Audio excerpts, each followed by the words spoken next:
सभी को नमस्कार। कैसे हैं आप सभी? आप में से कुछ लोग शायद कल भी थे या पहले भी आए हैं। पहले कौन कौन आए हैं जी? तो जो नए आए हैं अभी, उनका स्वागत है, पुराने वालों का भी स्वागत है। आज तक स्कूल में जितनी भी पीटीएम हुई है वो किस विषय पर हुई है, मैं थोड़ा जानना चाहूंगा आपसे। पहले जब पीटीएम बुलाया था तो क्या होता था उसमें? हाँ जी, शिक्षा का हुआ था। इसका मतलब आप पहले आए हैं। जो पहले नहीं आए, आप आए कभी पीटीएम में? पहले क्या हुआ था उसमें? ठीक है, बच्चों के बारे में ही होता था। तो पिछली जो हमारी पीटीएम हुई थी, या हम कहे कि जो हमारी मीटिंग हुई थी, उसमें हमने कुछ पहलुओं पर ध्यान देना था। ये देखना था कि बच्चे सीखते कहाँ से हैं। घर से सीखते हैं। हम उन सभी पुरानी बातों पर आएंगे ताकि एक बार आपका रिवीजन हो जाए, फिर उसमें आज कुछ नया ऐड करेंगे। क्योंकि ये जो मीटिंग है, ये सीखने सिखाने की जो प्रोसेस है, अगर हम इसको सही विधि से चले तो ये 1 महीने की कम से कम है। ये नहीं है कि जैसे एक नए बच्चे को हम कायदा दे दिया, उसके हाथ में कोई किताब दे दी, ले पढ़ ले इसको, और 10 मिनट बाद उसे किताब वापस छीन ले, बता क्या लिखा है इसके अंदर। तो वो ठीक है, फोटो देख के बता सकता है कि इसके अंदर क्या क्या था, लेकिन वो वास्तव में जिंदगी में क्या किया हुआ उन चीजों को वो नहीं बता पाएगा। तो एक बार सभी हमारे साथी आ जाते हैं तो हम इसको आगे करते हैं। पहले जो हमने अपनी क्लास ली थी या जो सेशन लिया था, उसमें हमने बात की थी शिक्षा की। शिक्षा क्या है? बच्चे के बारे में। आप सभी अपने बच्चों को स्कूल भेजते हैं, किस लिए भेजते हैं? बच्चे पढ़ लिख ले। पढ़ लिखने के बाद क्या होगा? मान लीजिए आपने बच्चे को स्कूल में भेजा और वो पढ़ लिख गए, उसके बाद क्या होगा? अच्छे जॉब पे लगेंगे। जॉब पे लगकर क्या होगा? यहाँ बहुत सारे भाई बहन ऐसे बैठे जो ऑलरेडी जॉब पे लगे हुए हैं। कोई छोटा काम करे, कोई बड़ा काम करे, वो अलग बात है, लेकिन काम कर रहे हैं, पैसा कमा रहे हैं। जॉब लगने का उद्देश्य क्या था? पैसा कमाना। पैसा किस लिए कमाया जाता है? भविष्य के लिए। भविष्य में पैसे का क्या यूज है?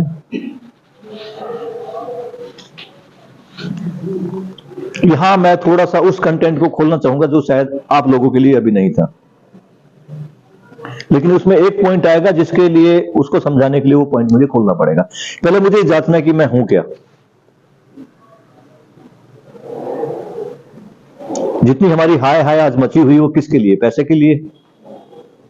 जितने भी दुनिया में काम हो रहे हैं वो मोस्टली पैसे के लिए ही हो रहे हैं। स्कूल के अंदर भी अगर मैंने बच्चा भेजा है तो वो इसीलिए भेजा है कि वो पढ़ लिख के कुछ बन जाए, और कुछ किस लिए बन जाए? ताकि वो पैसा कमा पाए। ये तो उद्देश्य है ना हमारा।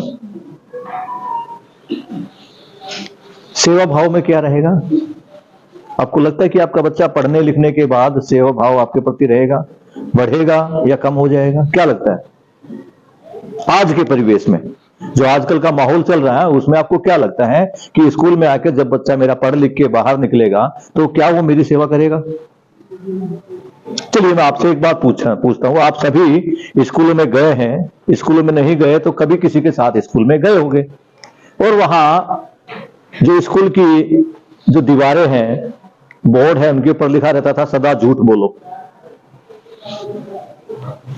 लिखा ही रहता था ना, सदा सच बोलो। शायद मैं झूठ बोल रहा था। हर काम बेईमानी से करो, हमेशा चोरी करो, लिखा रहता था ना। बोर्ड के ऊपर लिखा रहता था ना, हमेशा चोरी करो। क्या लिखा रहता था? चोरी करना पाप है। लेकिन आप ये देखिए, और ये भी लिखा रहता था कि कभी भी सच मत बोलो, सदा सत्य रहो। लेकिन आज हो क्या रहा है? अच्छा ये बताओ, ये बोर्ड पे भी नहीं लिखा हुआ था, किसी किताब में लिखा हुआ है? हमारी जो धार्मिक ग्रंथ है, चाहे गीता है, बाइबल है, कुरान, उसमें लिखा हुआ है। जो मैंने बोला उसका उल्टा ही लिखा हुआ है। लेकिन समाज में हो क्या रहा है? आज मेरा बच्चा मौका मिलते झूठ भी बोलता है,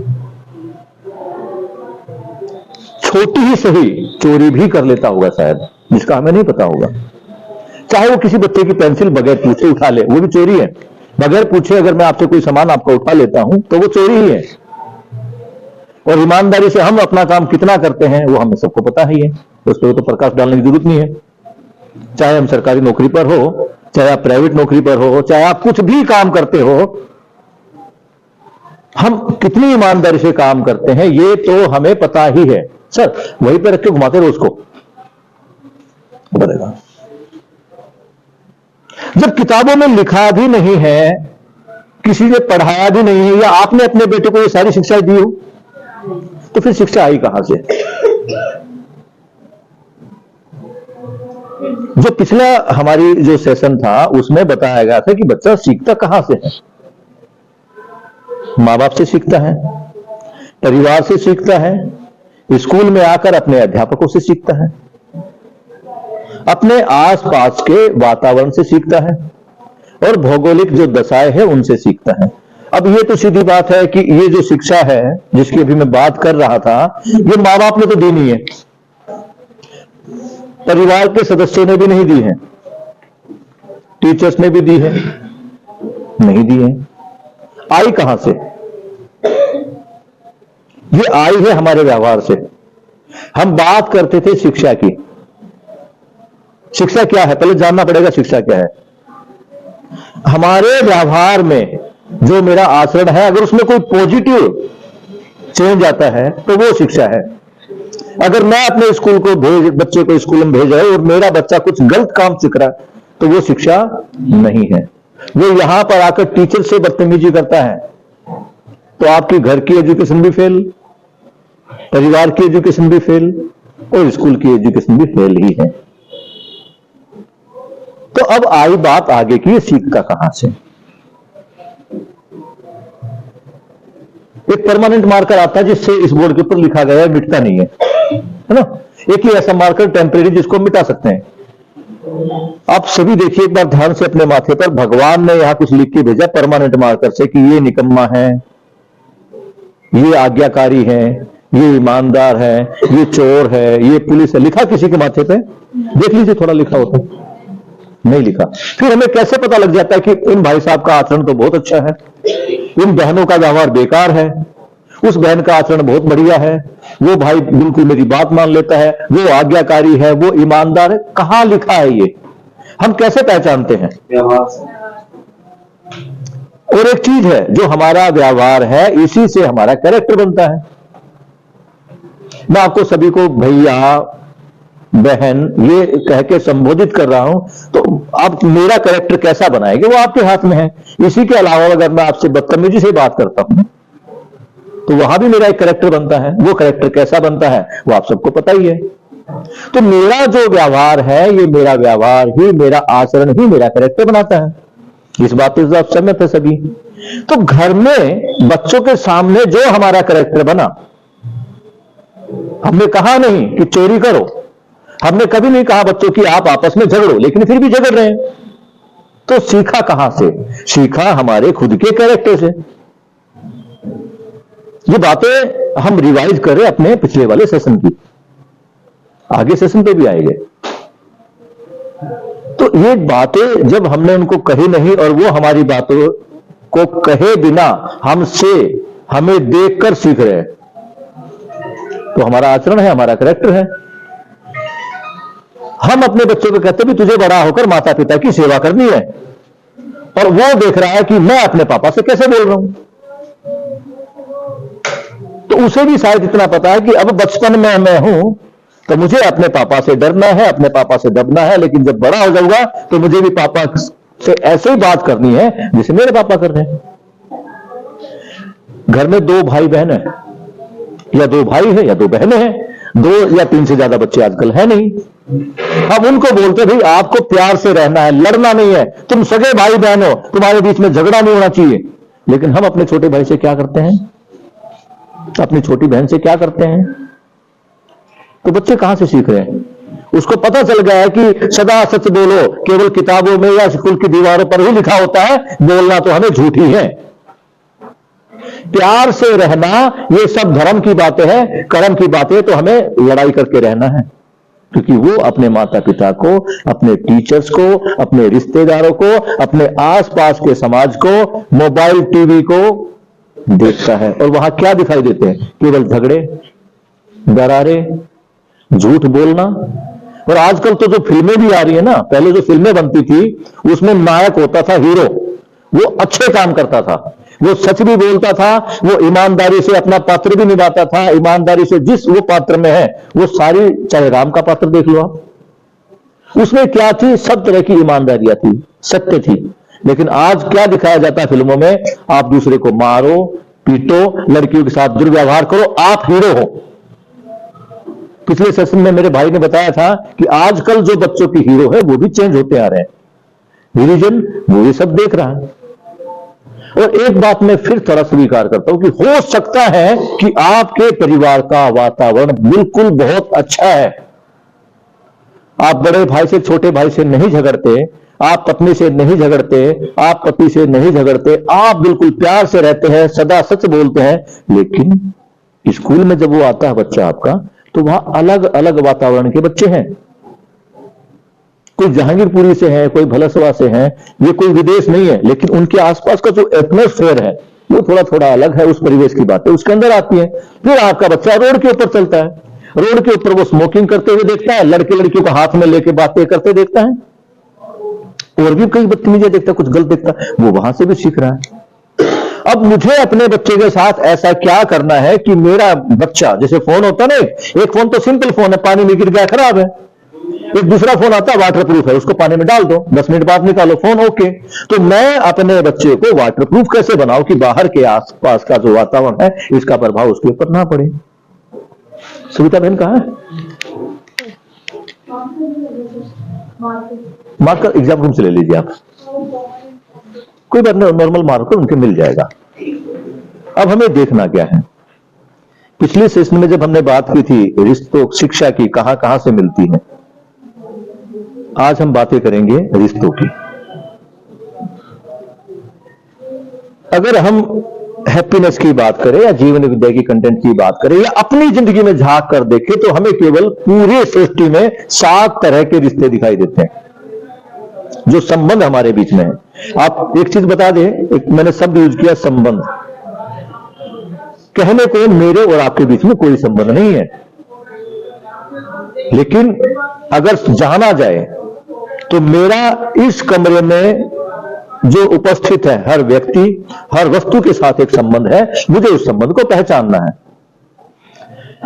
ये मेरे भाई आए कमरे में, मैंने पूछा भाई से, भाई आप पहले आए हो, तो एक संबंध बन गया ना।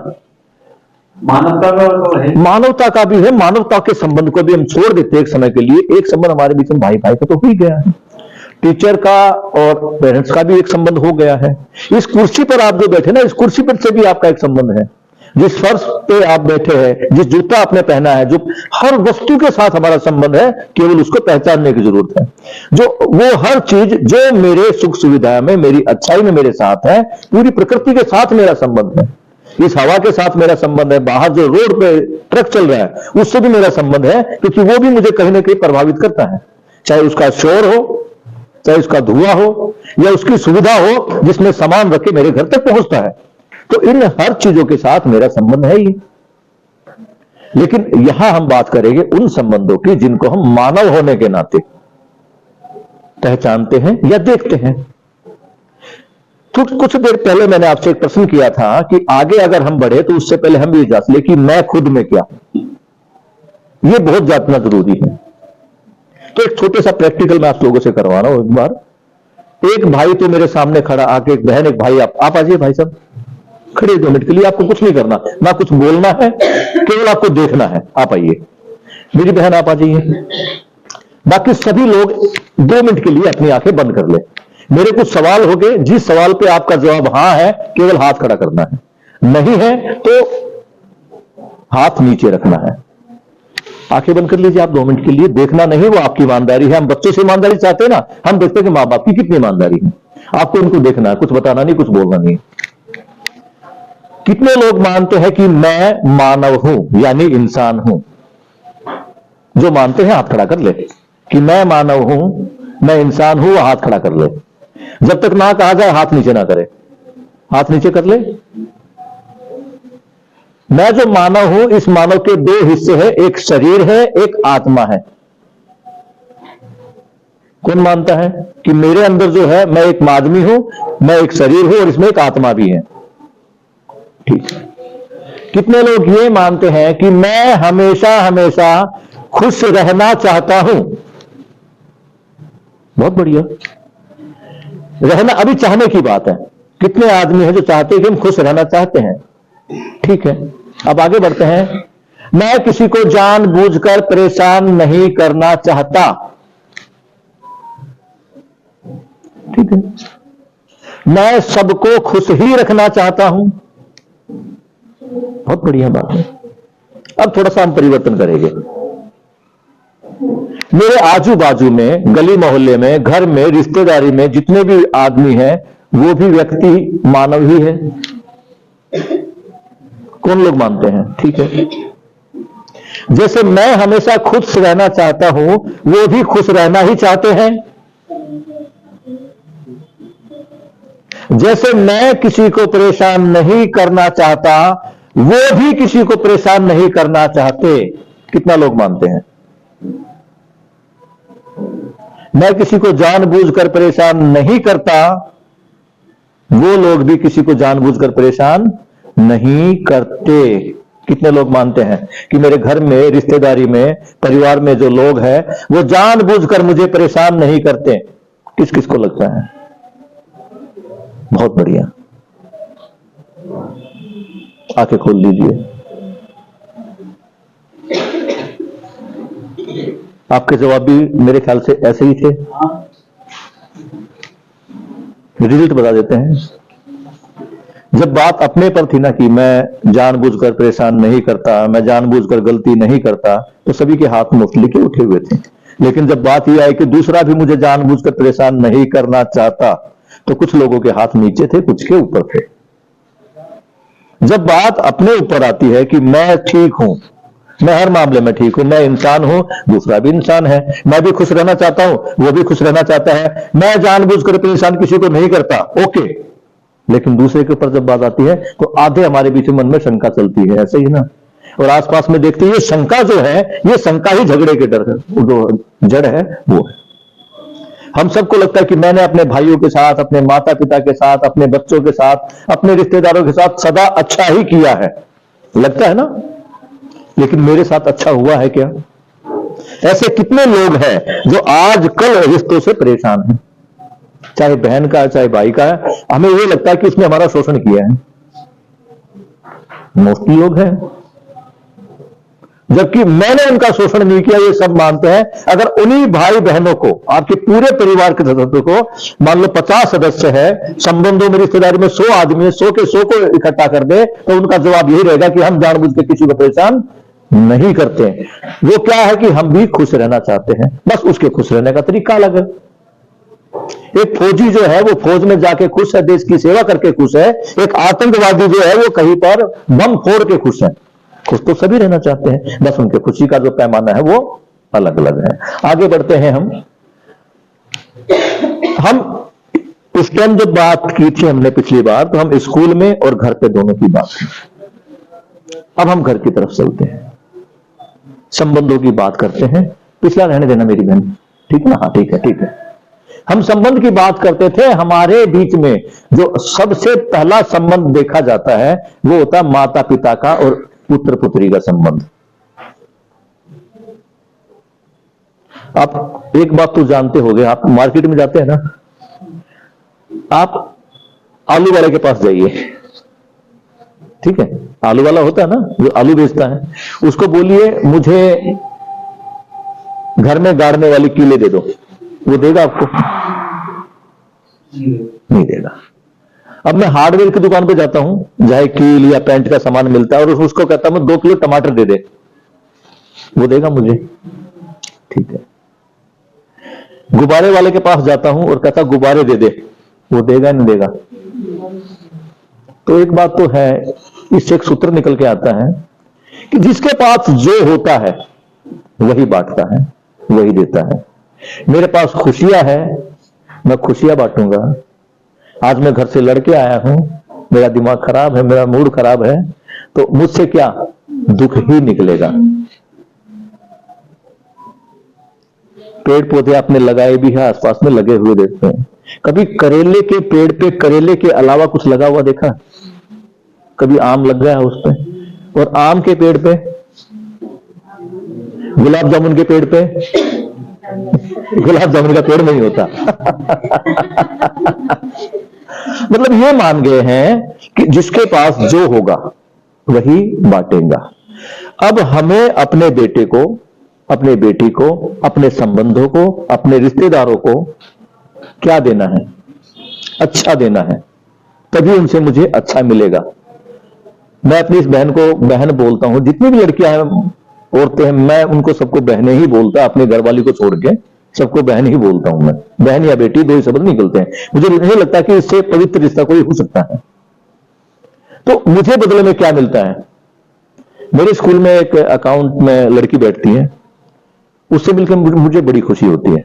मैं उसको जब बोलता हूं ना, बहन कैसी है, तो ठीक है नॉर्मल, हाँ भैया ठीक हूं, लेकिन वो मुझे कई बार बोलती है, हाँ भाई क्या हालचाल है, ठीक है। तो मुझे इतना अपनापन उसके अंदर महसूस होता है कि देख मेरी बहन इस रिश्ते को स्वीकार कर रही है। तो मैं अगर अच्छा ही बांट रहा हूं तो मुझे उम्मीद है, मैं आपको बहन बोलूंगा तो आप मुझे भाई ही बोलेगी, निकम्मा नालायक गधा तो नहीं बोलेगा।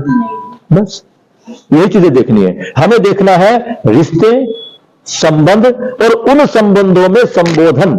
संबोधन मतलब उनको कैसे बुलाना है। अच्छा, हमने अभी तक जो पढ़ा है ना, वो यही बात करें कि बड़ों का सम्मान करो, यही पढ़ा ना। छोटे ने कौन सी गलती कर दी भाई, उनको सम्मान की जरूरत नहीं। मेरे इस भाई से मान लो कुछ गलती हो गई, इसने कुछ अपराध कर दिया, कुछ छोटी मोटी गलती कर दी, तो इसके मन में एक बात होती है कि अगर मुझसे गलती हो गई है तो सामने वाला मुझे अकेले में जाके बता दे, क्योंकि जानबूझ के तो कोई गलती नहीं करता। इसने मान लो गलती कर भी दी है, तो ये क्या चाहता है, ये क्या, मैं भी क्या चाहता हूं कि मेरी गलती को सबके सामने ना टोका जाए। नमस्कार, मेरी गलती को केवल मुझे अकेले में लाके बता दे। और हम अपने बच्चों के साथ, अपने भाई के साथ, अपनी बहन के साथ क्या करते हैं, सबके बीच में उसका जुलूस निकाल देते हैं। और एक बहुत बड़ी बात करते हैं, जानता हूं तेरे मन में क्या है, मुझे पता तू क्या चाहती है। बताओ भाई, इतना बड़ा अंतर्यामी। वो तो फिर जो बाबा रखना पर्चे बनाते हैं, उसकी जगह बिठा दो उसको, सारा पता उसको। हमें यही देखना है कि अगर मुझसे गलती होती है, यहां ये कैमरे का स्टैंड लगा हुआ है और ये भाई उठ के जा रहे हैं, इनका पैर लग गया, जानबूझ के तो लगा नहीं, और मैं इनके ऊपर चलाने लगूं, मुझे पता तुम जानबूझ के गिरा है, तुम चाहते नहीं कि हम रिकॉर्डिंग करें, वो गलत है। और मैं अकेले में इसको बोलता हूं, भाई मुझे पता था तुम ध्यान से निकले हो, लेकिन फिर भी पैर लग गया है, अगली बार थोड़ा ध्यान से निकल जाना। मेरा प्रभाव किस तरह की बातचीत में अच्छा जाएगा, डांटने वाली में या प्यार से समझाने वाली में? हम अपने बच्चों के साथ कैसा करते हैं? मम्मी आटा भिगो रही है, पापा लेट हो रहे हैं, आटे के पास में एक गिलास का पानी रखा हुआ है, लड़का पानी पीने आता है, वो पानी गिर जाता है परात में, जो आटा भिगना था उसका घोलिया बन गया, और आपने चिल्लाना शुरू। आप समझिए, क्या बच्चे ने जानबूझ के गिराया है? और बच्चे का इफेक्ट हमारे जो गया है, वो क्या गया है कि मम्मी गुस्सा है, आगे से वो आपके अपने मन की बात करते हुए भी डरेगा। आपको किस किस को लगता है कि हम अपने माता पिता से डरते थे?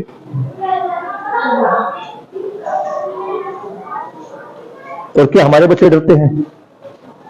प्यार करते हैं। प्यार करना अलग चीज है, डर क्या है? सच की बात तो है कि हम अपने माता पिता से डरते ही थे। अब बड़े हो गए ना, अब वो डर रिस्पेक्ट में कन्वर्ट हो गया है। वो डर नहीं है।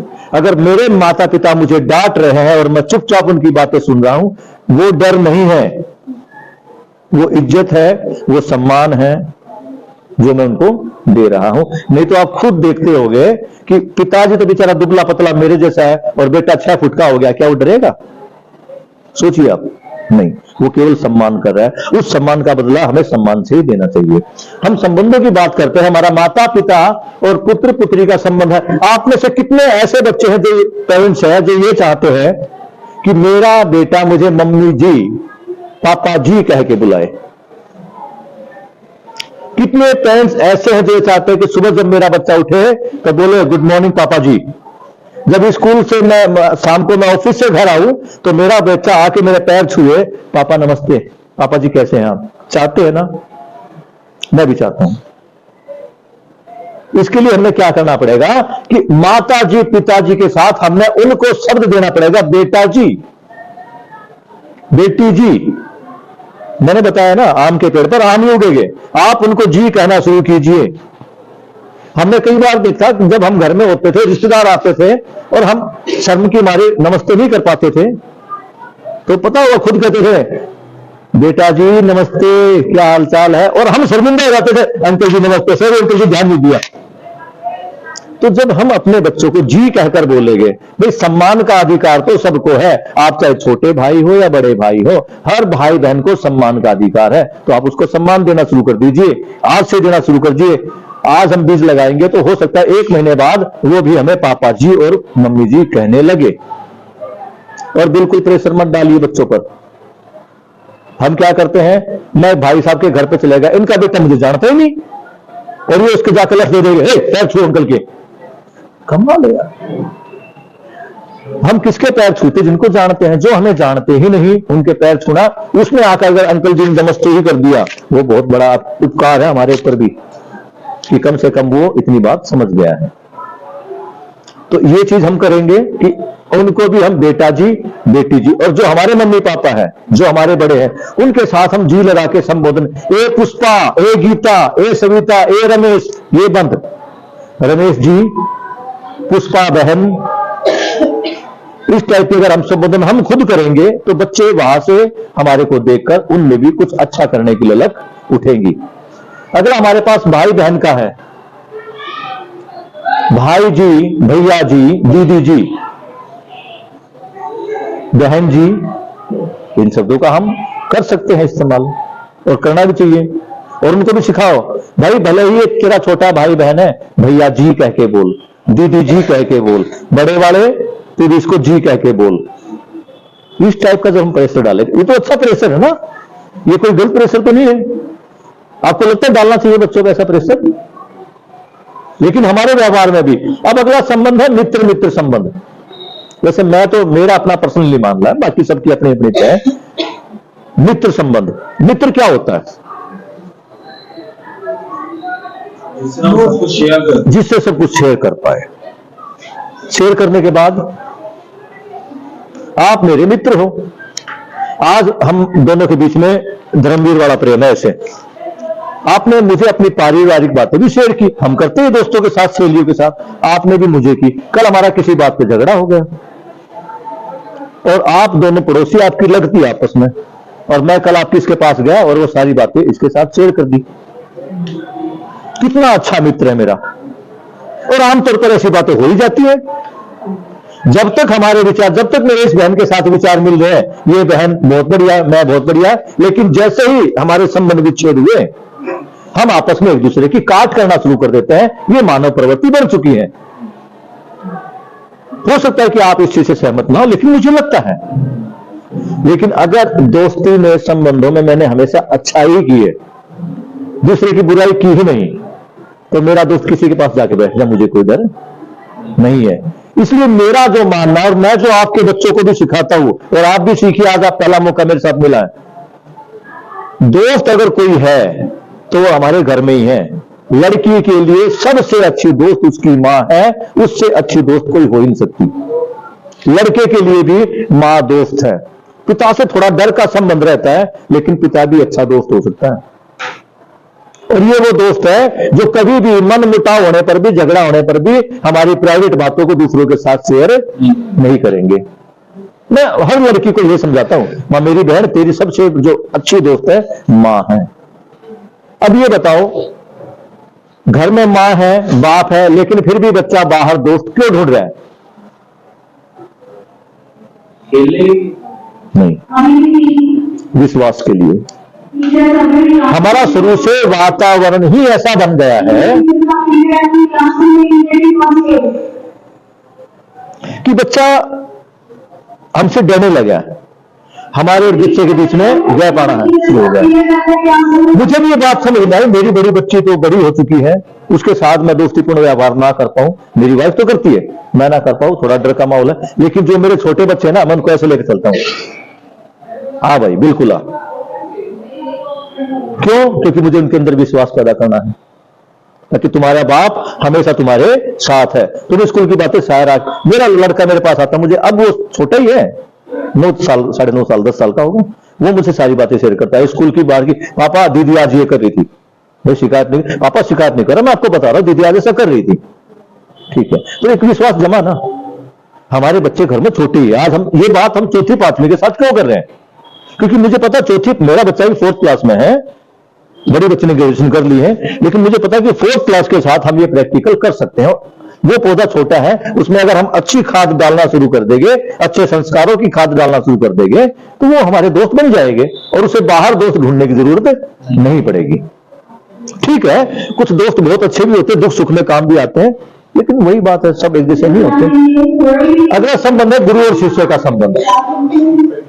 गुरु जी नमस्ते, हम भी कोशिश करेंगे कि बेटा जी कह के ही बोले। अगला संबंध हमारे पास जो है वो है पति पत्नी का संबंध। अभी तक जो संबंध थे, देखिए 2 तरह के संबंध है, एक ब्लड के संबंध है, एक बाहर के संबंध है। पति पत्नी वाला संबंध ब्लड का संबंध नहीं है, बाहर का ही संबंध है। एक इधर का एक इधर का, दोनों आपस में मिलते हैं और एक परिवार बनाते हैं। उनके बीच की अंडरस्टैंडिंग बहुत जरूरी है।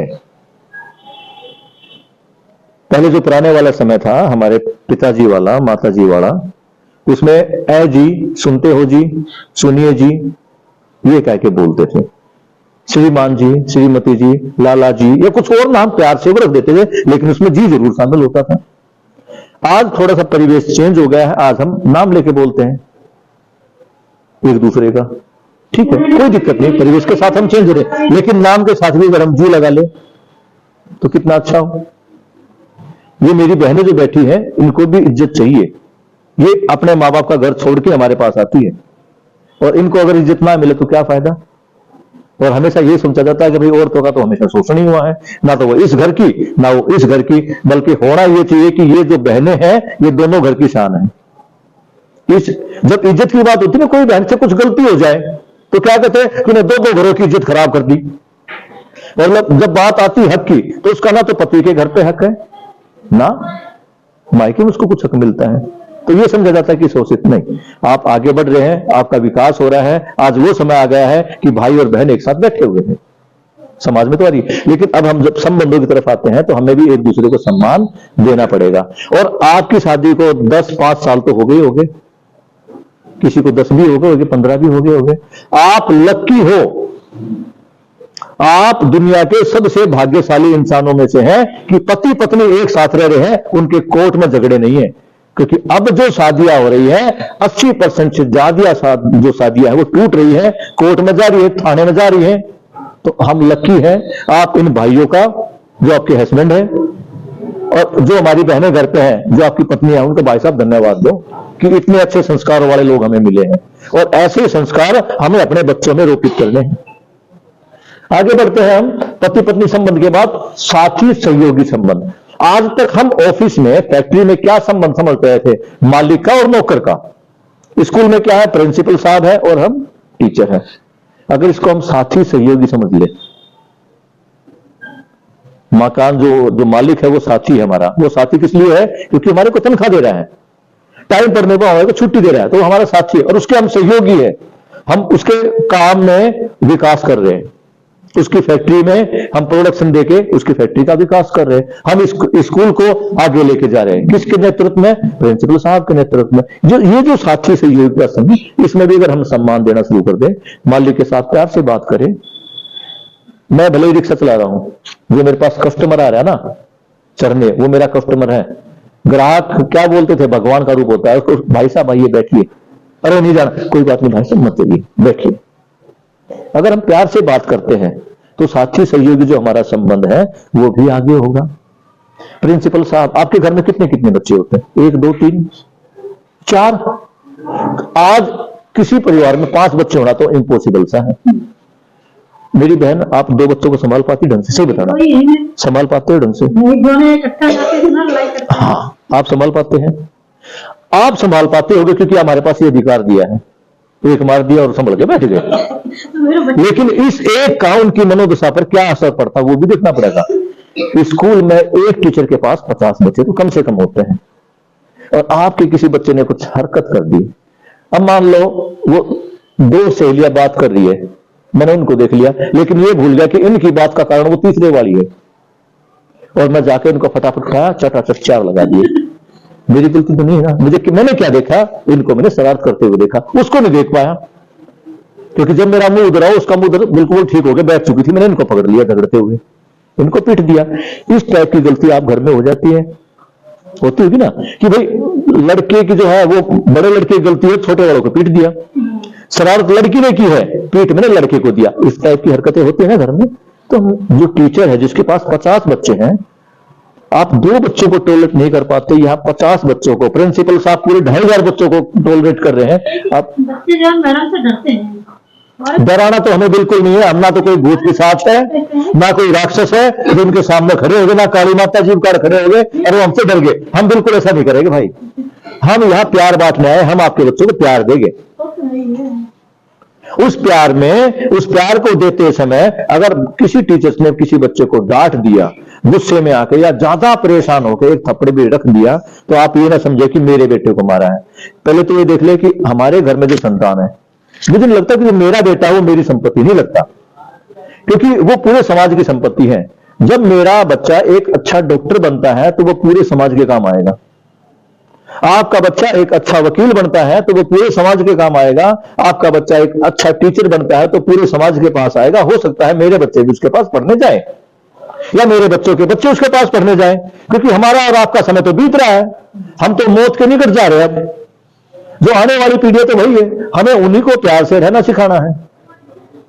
तो मुझे ये लगता है कि मेरा बच्चा मेरी संपत्ति बिल्कुल नहीं भाई, मेरा बच्चा पूरे देश की संपत्ति है, पूरी धरा की संपत्ति है, वो पूरे देश के काम आना चाहिए। अगर मेरा बच्चा आतंकवादी बन गया तब भी पूरे देश के ही काम आएगा। सच्चाई है ना, ये हमें मानना पड़ेगा। हम केवल प्यार बांटेंगे, नफरत नहीं बांटेंगे, हम जातिवाद नहीं बांटेंगे, हम धर्म विशेषता नहीं बांटेंगे, हमें केवल प्यार बांटना है, बीइंग ए टीचर। और मैं यही उम्मीद आपसे करता हूं। अगला संबंध हमारे पास है व्यवस्था का संबंध। व्यवस्था का संबंध, हम स्कूल के अंदर आते हैं, घुसते हैं, शुरू में आपको गार्ड मिलता है, फिर आगे माली मिलेगा। आप कमरे में जाएंगे प्रिंसिपल के तो आपको पानी लेके एक बहन पानी लेके आएगी, वो वाटर वूमेन है। कुछ टीचर्स मिलेंगे, प्रिंसिपल मिलेंगे, एग्जाम रूम यहां पर है, फिजिकल रूम यहां पे है, एक मेडिकल रूम है। तो ये पूरी एक व्यवस्था है। इस व्यवस्था में बहुत सारे लोग लगे हुए हैं। ये लोग आपस में एक दूसरे का सम्मान करेंगे, तब सम्मान बनेंगे। हो सकता है आप कोई छोटी मोटी कोई फैक्ट्री चला रहे हो, कोई दुकान चला रहे हो जिसके ऊपर 4-5 लड़के काम कर रहे हैं, तो वो भी एक व्यवस्था है। उस व्यवस्था में भी आपको सम्मान देना है। नाम के साथ आदरणीय शब्द लगाए, आदरणीय प्रिंसिपल साहब, महेश जी, वो महेश जी, चाहे वो महेश है, हमारी आदत है, मेरी तो आदत बन चुकी, मैं धीरे धीरे अपने आप को ढाल रहा हूं। मैं गार्ड साहब बोलता हूं, ओ गार्ड, ए गार्ड, ये गार्ड नहीं। ये जो पानी में हमारे पास जो बहनें जो पोंछा मारती हैं, इनको भी मैं बहनी बोलता हूं। और भाई साहब इतना सम्मान मिल रहा है, इतना मजा आ रहा है ये लाइफ जी के, आप पूछो मत। पता नहीं कितने टन वजन मेरे शरीर से उतर गया। कोई क्या सोचता है, क्या बोलता नहीं। जब मैंने आपसे प्यार से बोला ना, तो मुझे इतना यकीन है कि आप गुस्से में होगे तो हो सकता है आपका मूड ठीक ना हो, लेकिन आप मन में मुझसे प्यार ही करोगे। आप करके देखिए, ये रिश्ते आपकी समझ में आ गई। और अब आगे बढ़ते हैं शिक्षा की तरफ। रिश्ते में कोई दिक्कत है, इनके संबोधन में कोई दिक्कत है, या मैंने कोई गलत बात ऐसी कह दी हो जिससे हमारे बच्चे का विकास ना हो। अब तक हमने शिक्षा के पहले पहलू को जाना था, जिसमें यह जाना था कि हम अपने बच्चे को कोई काम सीखने के लिए, या किसी रोजगार में माहिर होने के लिए, या नौकरी प्राप्त करने के लिए स्कूल में भेजते हैं। यही था ना, इतना ही तो था हमारा शिक्षा पे। अब शिक्षा को थोड़ा सा आगे बढ़ाते हैं। कुछ कोशिश हम करेंगे, कुछ कोशिश आप करेंगे। हमारा टारगेट क्या था कि जो घर है वो घर ही विद्यालय बन जाए। सारे अच्छी बात है, उसको घर से मिलना शुरू हो जाए और विद्यालय ही घर बन जाए। बच्चे को विद्यालय में आते समय डर नहीं लगे, उसको ऐसा लगे कि मैं अपने घर में आ गया, बिल्कुल ओके। ये जो मैडम बैठी है बिल्कुल मेरी माँ की तरह है, ये जो सर है बिल्कुल मेरे पिताजी की तरह है, मेरी देख रेख में हमेशा मेरे विकास के साथ खड़े हुए हैं। इतना विश्वास हम बच्चों में पैदा कर दें, यही तो हम चाहते हैं। लेकिन शिक्षा में कुछ और भी चाहते हैं। स्किल के साथ हम चाहते हैं कि बच्चे में मूल्य की शिक्षा भी जाए। अब मूल्य की शिक्षा क्या होती है? हमारे टाइम पे एक नैतिक शिक्षा होती थी, और जो मैंने सारी बातें बताई ना, ये कहानियों के द्वारा हमारे को बताई जाती थी। एक लकड़हारा था, उसके 4 बेटे थे, वो आपस में झगड़ते रहते थे, बात नहीं मानते थे पिताजी की। पिताजी ने एक झाड़ू मंगाई, उनके हाथ में एक एक तिल्ली दी, उनको कहा इस तिल्ली को तोड़ के दिखाओ। सब बेटों ने तिल्ली तोड़ दी, फिर उनके हाथ में एक पूरी झाड़ू दे दी और कहा इस झाड़ू को तोड़ के दिखाओ। थी ना ऐसी कहानियां? ये कहानी हमारे को मोरल एजुकेशन देती थी। आज हमारे पास हैप्पीनेस की बुक्स में ऐसी कहानियां हैं। फर्क केवल इतना होता था कि हमारे समय में खरगोश की और कछुए की दौड़ होती थी, जिसमें कौन जीतता था? आप सच में दिमाग में लगाइए, क्या कभी खरगोश और कछुआ एक साथ दौड़ लगाएंगे? और दौड़ेगा तो कौन जीतेगा? लेकिन कहानी को एक शिक्षा देने के लिए हम थोड़ा सा मोड़ दिया। अब जो हैप्पीनेस की किताबों में जो कहानियां हैं वो टोटली सच्ची घटनाओं से, हमारी और आपकी जिंदगी से मेल खाती हुई घटनाएं हैं, जो उनको अच्छा बनने की शिक्षा दे रही है।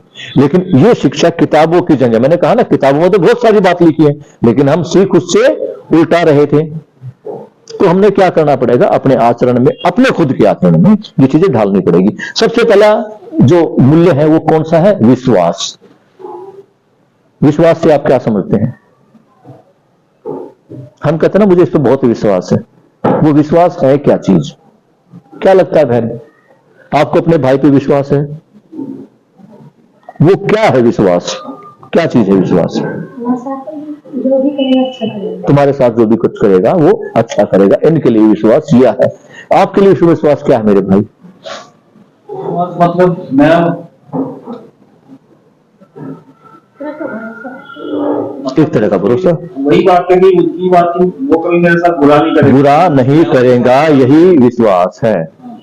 अब मैंने आपसे जो प्रैक्टिकल करवाया था ना, कभी एक एक्सरसाइज कराई थी कि हम मानव हैं, शरीर है, ये है, वो विश्वास ही था। जब हमने हाथ खड़े किए ना कि मैं किसी के साथ गलत नहीं करना चाहता, ना गलत करता हूं, तो ये क्या था? विश्वास था। और मेरा पड़ोसी, मेरा रिश्तेदार भी मेरे साथ गलत नहीं करना चाहता और मैंने तब भी हाथ खड़ा किया, ये क्या था? यही विश्वास था कि जिसके साथ हम बैठे हैं, जिसके साथ हम रहते हैं, वो मेरे साथ कभी गलत नहीं करेगा। मेरी पत्नी है, मैं सुबह 4 बजे ऑफिस में निकल जाता हूं, शाम को 6 बजे आता हूं, पूरा दिन घर पे अकेली रहती है, मेरी पत्नी कुछ गलत काम नहीं करेगी, किसी गलत संगत में नहीं जाएगी। ये क्या है? विश्वास है। एक दोस्त की शादी में मैं स्मोकिंग नहीं करता, मैं ड्रिंकिंग नहीं करता, मेरे कुछ साथी करते हैं, सबके ही करते हैं। तो हम एक दोस्त की शादी में नाच रहे थे और नाच से ऐसे फैलरी से हमने दारू पी रखी है। मेरे घर पे फोन आ गया, मैं कहा आपका बेटा तो वहां दारू पी के नाच डांस कर रहा था। तो मेरे पिताजी ने एक बात कही भी, कुछ कोई और होगा जो दारू पी रहा होगा, मेरा बेटा दारू नहीं पीता। तो ये क्या था? ये हमें अपने बच्चों पे डालना है। लेकिन थोड़ी एक चीज और देखनी है, अगर कोई कहता है, क्योंकि जब मेरा बच्चा बिगड़ना शुरू होता है उसकी सबसे बाद में खबर मुझे लगती है, पहले पड़ोसी को, स्कूल के दोस्तों को, टीचर को, उन सबको खबर लग जाती है। अगर कोई आपको कहता है भाई आपका बेटा ठीक नहीं चल रहा है, थोड़ा ध्यान देना, तो हम आजकल क्या करते हैं? अगर आपकी बेटी के बारे में ये बहन आपको कुछ कहती है, आपकी बेटी ठीक नहीं चल रही है, थोड़ा संभालो उसको, बुरा मत मानना, तो क्या कहोगी? मेरी बेटी ठीक है, उड़ा रही मेरी बच्ची की, मेरी बच्ची को तो तू बदनाम करना चाहती है। यही तो निकलते हैं ना। हम अपने बच्चे के प्यार में इतने पागल हो जाते हैं कि उसकी तरफ देख नहीं पाते। ठीक है, विश्वास जरूरी है, लेकिन पड़ोसी का विश्वास भी जरूरी है। अगर आपका सगा भाई कह रहा भाई तेरे लड़के को मैं वहां बीड़ी पीते हुए देखा था, तो एक बार भाई की बात मान के उससे बच्चे से पूछ लेना, उसका मुंह सूंघने का हमारे को अधिकार है। बेटे तेरी शिकायत आई थी, तू बीड़ी पी रहा, मुंह दिखाना खोल के एकदम, मुझे पता तो है तू बीड़ी नहीं पी रहा, तू नहीं पीता, लेकिन देखो बेटा वो कह के गया तो मेरे मन में शंका आ गई, एक बार मुंह खोल के दिखा। प्यार प्यार से उससे हमने सारी बातें ले ली। जब आप सूंघोगे ना, देख बेटे मैं तेरे को पीट भी सकता हूं, मार भी सकता हूं, लेकिन बीड़ी पीना बहुत गलत बात है। तू क्या चाहता है बेटे, मैं तेरे को उल्टा करके मारूं, रिश्ता खराब करूं इस बीड़ी के लिए? समझाने का तरीका यह भी हो सकता है। ये नहीं कि बिल्कुल तूने मेरी नाक कटा दी है, तू आ जा शाम को तेरे को घर पर देखता हूं। वो बेचारा घर तक पहुंचे ना, बच्चा रास्ते में कुछ कर जाए फिर क्या करोगे? पहले तो मैंने बताया ना 5-5, 6-6 बच्चे होते थे, अगर एक बच्चा कोई गलत कदम उठा भी लेता था तो घर वाले मार के काट के दाब दिया करते हैं। लड़की कोई गलत हरकत कर रही है, मार के काट के खत्म। अब क्या करोगे? तो एक ही बेटी है। अब हमें क्या लाना है? विश्वास लाना है। अगर मेरे बच्चे से कोई गलती हो गई है तो उसने जानबूझ के तो गलती की ही नहीं है, क्योंकि 2 मिनट पहले मैंने आपसे पूछा था कि क्या कोई जानबूझ के गलती करता है? गलती हो जाती है, हो गई है, उसका इलाज यही है कि उस गलती को अब खत्म किया जाए ताकि आगे गलती ना हो। आगे हम बात करते हैं सम्मान की। ये बताइए, जब मेरा आपके प्रति विश्वास हो जाएगा, आपके बच्चे आप पर विश्वास करने लगेंगे और आप अपने बच्चों पर विश्वास करने लगेंगे, जब स्कूल के टीचर आप पर और आप स्कूल के टीचर पर विश्वास करने लगेंगे, तो क्या हमारे बीच में एक दूसरे के प्रति जो सम्मान है वो बढ़ेगा या घटेगा? सीधी सी बात है। जहां विश्वास होगा, विश्वास के साथ सम्मान का फूल जरूर खिलना ही खिलना है। इसमें 5 ये लगभग ऐसे जो मूल्य हैं 30 है। स्कूलों में हम 5 या 6 कराते हैं। उम्र के हिसाब से उस मूल्यों की संख्या हम बढ़ाते रहते हैं। जैसे बस्ते में बच्चे के बैग बढ़ता है ना, किताबें बढ़ती हैं, ऐसे मूल्य हम धीरे धीरे बढ़ाते रहते हैं। आपके लिए 3 ही मूल्य है। अगला क्या है? कर्तव्यता। कर्तव्यता कैसे? कर्तव्यता होती क्या है? धन्यवाद देना, थैंक यू बोलना, थैंक यू मेरी बहन, थैंक यू मेरे भाई। किस चीज का थैंक यू और किसका थैंक यू? आपको एक बात तो पता ही होगा कि आप जब घर पे खाना बनाते हैं, दूसरा जो मार्केट में मोमोज या चाउमीन मिलती है, बच्चे किसको खाना पसंद करते हैं? और आपको पता जहर है ये। इनके अंदर ऐसे ऐसे केमिकल आ रहे हैं भाई साहब, जो बच्चों को 18-19 साल की उम्र में हार्ट अटैक तक की बीमारियां दे रहे हैं। आपने बच्चे को एक स्वादिष्ट सब्जी बना के उसको एक रोटी दे दी, और सीधी बात है, चाउमीन की पूरी प्लेट को खत्म कर देगा, 2 रोटी खाने में दिक्कत करेगा। अब वो समझाना कैसे? जैसे उसने रोटी छोड़ दी, आधी रोटी छोड़ दी, ठीक है बेटा रोटी छोड़ दी, भूख नहीं लगी, मम्मी अच्छी नहीं लगी।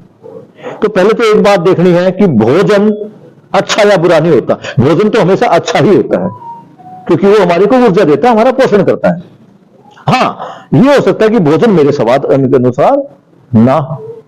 मेरी बहन ने सब्जी बनाई है, सब्जी जो बनेगी वो अच्छी ही है।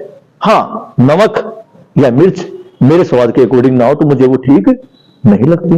बच्चे को समझा दो, भाई ठीक है इसमें नमक या मिर्च कम ज्यादा हो सकता है, लेकिन ये जो तूने रोटी छोड़ी बेटे, ये रोटी पता तुझे कितने की है? हाँ कहेगा मम्मी ढाबे पर 10 रुपए की मिलती है।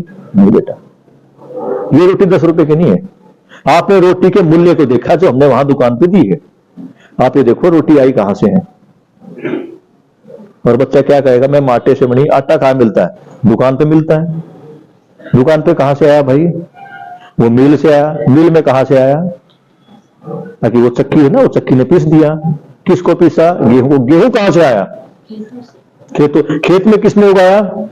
अरे जाके किसान को जाके देख बेटा, सुबह वो खेतों में पानी देने जाता है, सर्दी के अंदर गेहूं जो है सर्दी में उगता है, वो खेत में पड़ा रहता है, पूरी पूरी रात पानी देता है, और तू बेटे इस रोटी को छोड़ रहा है।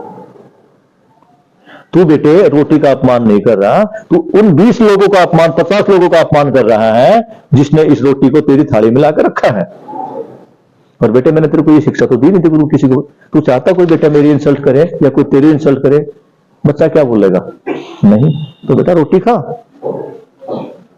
इस तरह से भी हम समझा सकते हैं, और एक लठ लेकर उसके ऊपर खड़े हो सकते हैं, खा इस रोटी को। मैं देखता हूं कैसे नहीं खाएगा, वो बेचारा मजबूरी में खा लेगा, बाहर जाकर उल्टी डाल देगा।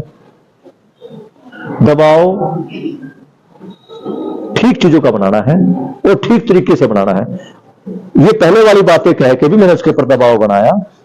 तो ये जो भाव है कि कोई चीज कहां से, किस रूप से, कैसे हम तक पहुंची है, और जिन्होंने हम तक वो पहुंचाई है उनका हम सम्मान करें। आप इस कुर्सी पर बैठे हुए हैं, आप सोचिए, लोहा लगा है, कपड़ा लगा है, फोम लगी है, ऊपर रबड़ भी लगी हुई है, ये किसने बनाई है? बन के फैक्ट्री तक हमसे पहुंची, चाहे वो ट्रक में आई चाहे रिक्शा में आई, कितने लोगों की मेहनत लगी है। इन सभी लोगों की मेहनत का सम्मान करना है। आज हम क्या करते हैं, कोई भी सामान आया उठाकर गुस्से में भगा दिया, और फिर ऊपर से एक बहुत बड़ी बात करते हैं, आज मैं जो कुछ हूं ना अपने दम पे हूं। अरे वाह, अपने दम पे मैं एक गेहूं का दाना नहीं उगा सकता, पानी की एक साफ बूंद पैदा नहीं कर सकता, अपने दम पे ये पैंट नहीं सिल सकता मैं, और मैं क्या कहता हूं मैं जो कुछ हूं अपने दम पे हूं? नहीं, हम जो भी कुछ है वो इस पूरे समाज के दम पे है। ठीक है, मैंने अपने वृद्धि विकास के लिए, अपनी योग्यता के लिए, अपनी पढ़ाई के लिए अपने मां बाप से खर्चा नहीं लिया होगा, आखिर में मैंने भी नहीं लिया था अपने मां बाप से खर्चा। लेकिन क्या मेरे मां बाप का मेरे पास कृतज्ञता नहीं है? क्या मुझे उनका धन्यवाद नहीं है कि उन्होंने पाल पोस के मुझे इतना लायक कर दिया? ये कपड़े उन्हीं के दिलाए हुए हैं ना, जिस घर में रहता हूं घर तो उन्हीं का था ना, फिर मैं कहां से स्टैंड करता हूं? तो बच्चे के अंदर ये डालना कि बच्चे तू जो भी काम करता है, रोड के ऊपर भी चल रहा है,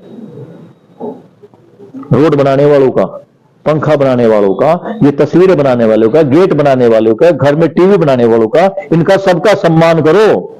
तो ध्यान रखना, बच्चे में धीरे धीरे बोल रहा हूं, क्योंकि एक कोई जादू तो है नहीं यार, मैंने ऐसा कर दिया बाबा जी वाला प्रसाद आपके हाथ में दे दिया चलो ऐसा हो जाएगा, ऐसा नहीं है। लेकिन धीरे धीरे बच्चे के व्यवहार में परिवर्तन आएगा। वो फालतू में चीजों को तोड़ना, फेंकना, किसी का दूसरे का अपमान करना धीरे धीरे कम कर देगा।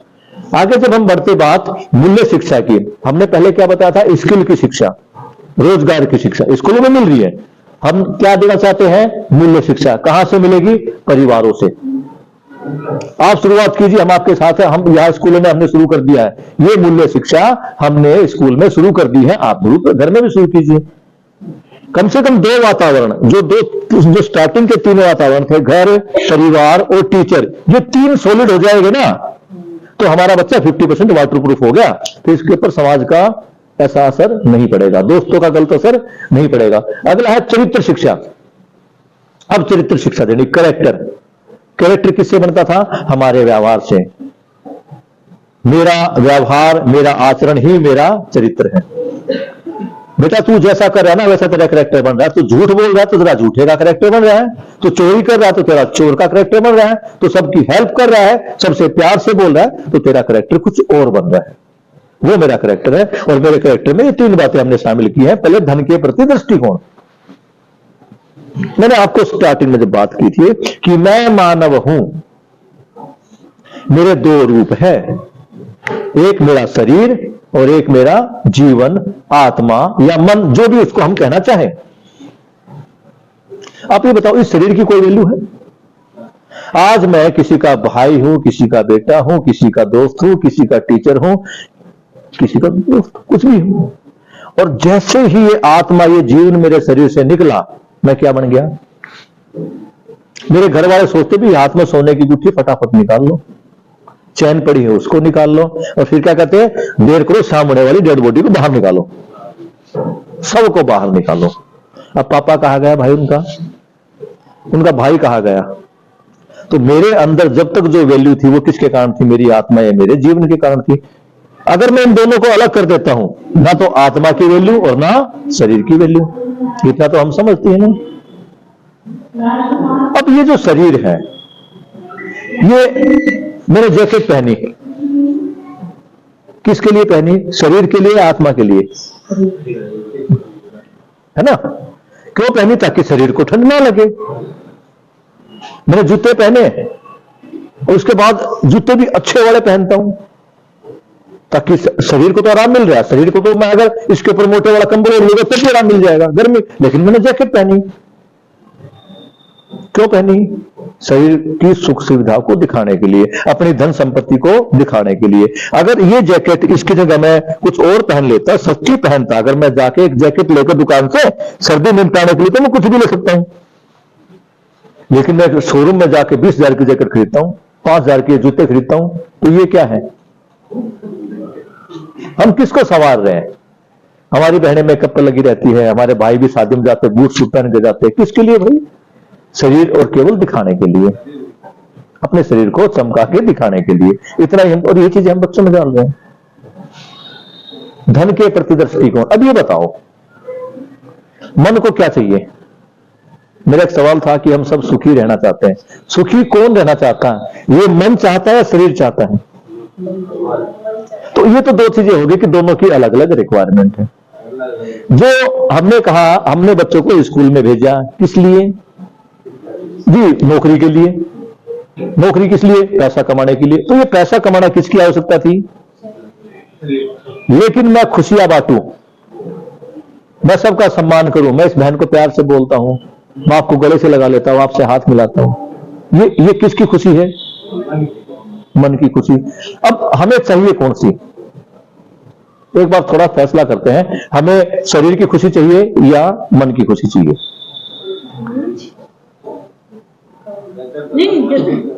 ज्यादातर मन की खुशी होती, लेकिन तन की भी चाहिए।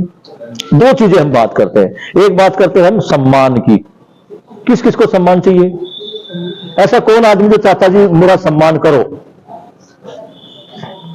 देखो सीधी बात है, सम्मान नहीं चाहिए तो अपमान चाहिए। भाई मुझे या तो सम्मान चाहिए या अपमान चाहिए, इसमें से अच्छी चीज कौन सी है? तो सीधी सी बात है, सबको सम्मान चाहिए। कोई ये थोड़ी कर मैं बाजार में खड़ा होकर मेरे को गालियां दो, चाहता कोई ऐसा नहीं चाहता। सबको क्या चाहिए? सम्मान चाहिए। सम्मान किसका था? जीवन का या मन का? और समान, एक अच्छी जैकेट, एक अच्छा शॉल, एक अच्छी मेकअप की किट, अच्छे जूते, ये किसकी जरूरत थी? ये समान। एक समान है, एक समान से सुख मिल रहा है किसको? शरीर को। और एक से सम्मान से सुख मिल रहा है किसको? जीवन को। अब एक चीज देख लो, जहां सम्मान है वहां सम्मान के साथ समझौता करना पड़ेगा। जहां सम्मान है वहां सम्मान के साथ समझौता करना पड़ेगा।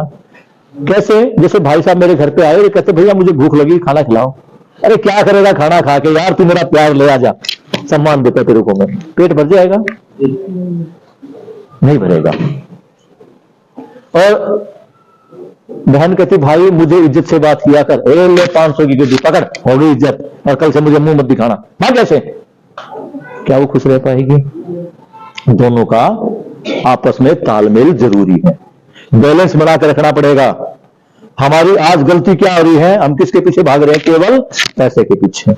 आगे बात करते हैं, धन के प्रति दृष्टिकोण समझ में आ गया ना। धन केवल मूलभूत आवश्यकताओं के लिए है, बाकी तो हमने सम्मान ही चाहिए। अगला है स्त्री पुरुष के प्रति दृष्टिकोण। स्त्री पुरुष भी कौन से?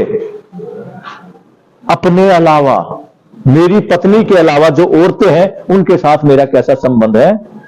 मेरे पति के अलावा जो और मर्द है उनके साथ मेरा कैसे संबंध है? सब नारी मेरी खुद की पत्नी, सब पुरुष मेरा खुद के प्रति जो पुरुष है, और जो बाकी है इनके प्रति मेरा दृष्टिकोण कैसा है? ये भी मेरे कैरेक्टर निर्माण में चरित्रिक शिक्षा बहुत बड़ी ध्यान है। मैं अपनी पत्नी के अलावा दूसरी औरतों से कैसे बात करता हूं, इससे मेरा कैरेक्टर प्रभावित होता है। अगला जो हमारे पास है, सही कार्य व्यवहार। जब हम घर में है ना, दूसरों के साथ हम कैसे कार्य व्यवहार करते हैं, उनको परेशान रखते हैं, दुखी रखते हैं, उनको सता के रखते हैं, या उनसे प्यार से बातें करते हैं, इनमें भी मेरा कैरेक्टर बनता है। ये चरित्र निर्माण की बातें। आप इसका फोटो ले लेना, इसको देख लेना। अब बात आते हैं, इसमें हमारे उम्र के बच्चों के लिए क्या है। यहां हमने बच्चे को अलग अलग एज ग्रुप के हिसाब से अलग अलग उस पार्ट में डिवाइड किया है। बच्चों को देखना पड़ेगा। जो हमारे जो बच्चे होते एक तो पहले 5-6 साल तक, 5-6 साल तक तो उनका केवल सच बोलना ही रहता है। हर चीज को पूछना चाहते हैं, पापा ये क्या है, मम्मी ये क्या है, मम्मी कैसे चलता है। ये क्या करते हैं? ये केवल अनुसरण सहित अनुकरण करते हैं, जैसा इनको बताया जाता है वैसा करते हैं। चल बड़े पैर छू, चल अंकल को नमस्ते कर, चल अपनी प्लेट उठा के वहां पे रखा। जैसे ही ये 6 से 11 साल वाली स्टेज में आते हैं, यानी पहली से 5वीं क्लास तक की स्टेज में आते हैं, इनके अंदर परिवर्तन आपको देखने को धीरे धीरे मिलेगा। और हमारे सभी बच्चे इसी के अनुसार हैं। ये यहाँ पे क्या करते हैं? ये अनुसरण सहित आज्ञा पालन करते हैं। उनको जैसा बताया गया है, चलो लाइन बनाओ, लाइन में आ गए, चुप रह गए, चलो जाके पानी पिकाओ, एक एक बच्चा जाएगा, वो एक एक ही जाएगा। यहां तक तो मामला ठीक है, लेकिन मोबाइल ने और इंटरनेट ने यहां भी थोड़ा सा उनको एडवांस बना दिया है। हम जो 5वीं तक के बच्चे थे, उनका जो चैप्टर था इतना ही था, वो अभी आज्ञा पालन की अवस्था में है, तो उनको हम मोल्ड कर सकते हैं। हम घर पे पौधा लगाते हैं, उस पौधे की एक टहनी इस तरफ झुकती है, तो हम क्या करते हैं, रस्सी बांध के उसको सीधा कर देते हैं, यानी अभी वो हमारी बात मान सकती है। अगर उसको हमने साल भर ऐसे छोड़ दिया ना, तो वो इतनी टाइट हो जाएगी, वो बिल्कुल अकड़ जाएगी, कितना कर दो उसको, अगर करने की कोशिश भी करोगे तो वो टूट जाएगी। तो अभी जो हमारे बच्चे हैं वो मोल्डिंग स्टेज में है, उनको हम बांध के खींच के अपनी तरफ झुका सकते हैं। और बांधना किस चीज से है? प्यार से बांधना है, लड़ाई झगड़े मारपीट से नहीं बांधना। ठीक है मेरे भाई बहनों, आपके बीच में घर में हस्बैंड वाइफ में भाई बहन में झगड़े होते होंगे, लेकिन आप कोशिश करो कि बच्चों के सामने तो वो झगड़े बिल्कुल भी ना हो, झगड़े ना हो, पहली प्राथमिकता तो ये है। लेकिन फिर भी मन के अंदर कुछ कुराली मानती ना, ऐसे कुछ केमिकल उछलते, आज झगड़ ले, आज पत्नी को डांट दे, आज भाई से लड़ ले। तो अगर ऐसे कुछ केमिकल इफेक्ट आ रहा है तो बच्चों से अवॉइड करके, क्योंकि बच्चे हमसे बहुत कुछ सीखना चाहते हैं और सीख रहे हैं। तो अपने आप को अगर हम आदर्श के रूप में रखेंगे, अपने साथ अगर हम मूल्य शिक्षा और चरित्र शिक्षा को भी डाल देंगे, अपने साथ अगर हम सम्मान को भी डाल देंगे, विश्वास को भी डाल देंगे, तो आज हम ये बीज लगा रहे हैं। विश्वास के पेड़ से विश्वास का ही बीज आएगा, सम्मान के पेड़ से सम्मान का ही बीज आएगा। इससे ज्यादा मुझे कुछ नहीं कहना। आप लोगों ने मुझे सुना, इतना टाइम निकाला, और सबसे बड़ी बात कि आपने अपने बच्चों के लिए टाइम निकाला, उसके लिए मैं आपका धन्यवाद देता हूं। Thank you. अटेंडेंस आप जो भी आए हैं, मम्मी या पापा, सामने अटेंडेंस है, जरूर लगवाए। सर देखिए आते